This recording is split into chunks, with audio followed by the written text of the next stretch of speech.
So I'm in the car the other day, just trying to get to Target, because obviously I needed 3 things and walked out with 77. But anyway, I'm driving, and my GPS starts acting real spicy. Out of nowhere it goes, in 200 feet, turn left, like you should have done with your life at 22. I'm like, excuse me?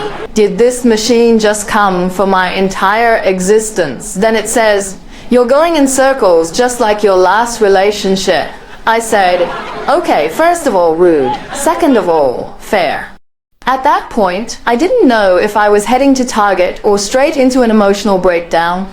All I wanted was paper towels.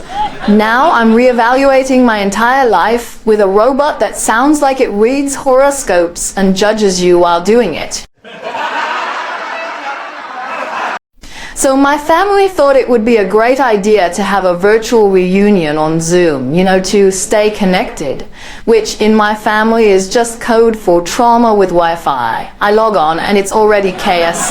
Aunt Linda is screaming at her cat, not even talking to anyone yet. Just Muffin, get off the counter, that's not your tuna.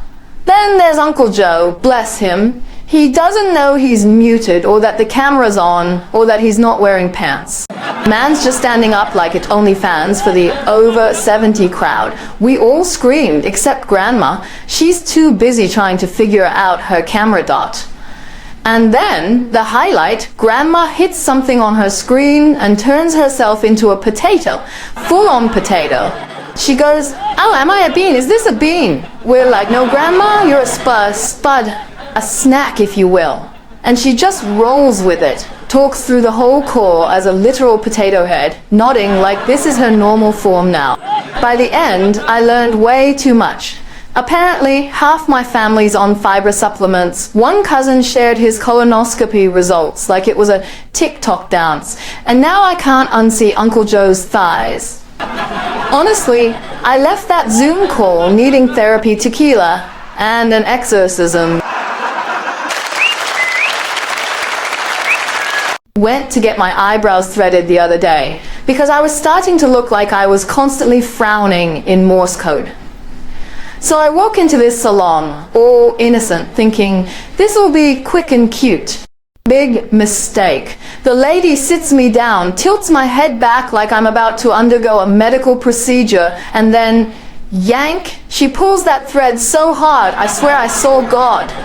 And he looked concerned. I flinched so bad she had to hold my forehead down like it was misbehaving. I'm gripping the chair like I'm in labor, except all I'm delivering is pain and regret. And then, just when I think it can't get any worse, I hear this blood-curdling scream from the next chair over. Some poor soul is getting a Brazilian wax, and from the sounds of it, I'm pretty sure they removed her soul too. It legit sounded like a horror movie. And the wax lady just goes, almost done? Like it's a haircut. By the time I left, my brows looked amazing, but I also had PTSD. And a mustache I didn't even know I had until she said, you want me to get that too?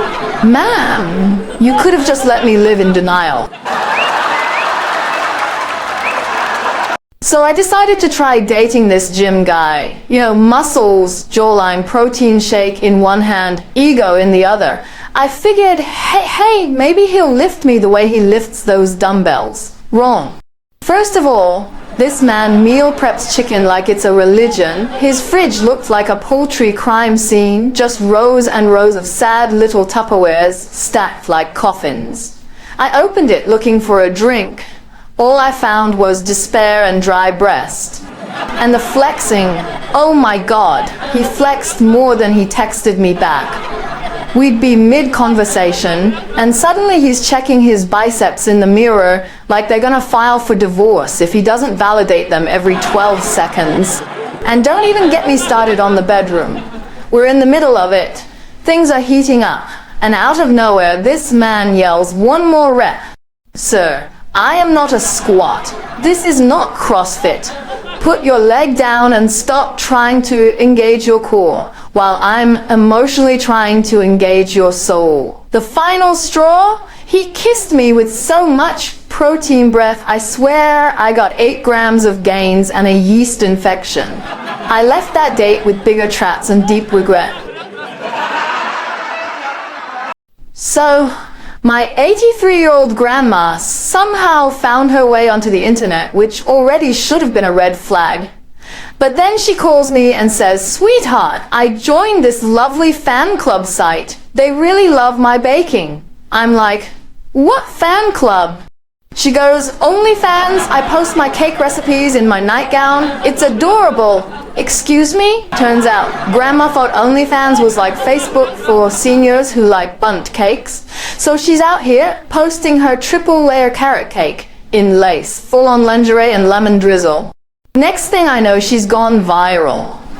She's calling herself Sugar Granny 69. I didn't even know she knew what 69 meant. She says, "I thought it was the year I graduated high school." She's got brand deals now, sponsored by whipped cream and orthopedic slippers.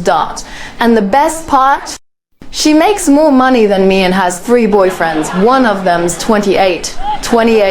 And she says, "He keeps my pacemaker excited." I said, "Grandma, please, there are children on the internet." Now she won't stop sending me selfies with captions like, "Living la vida loca." Ma'am, you have arthritis in both hips. Sit down.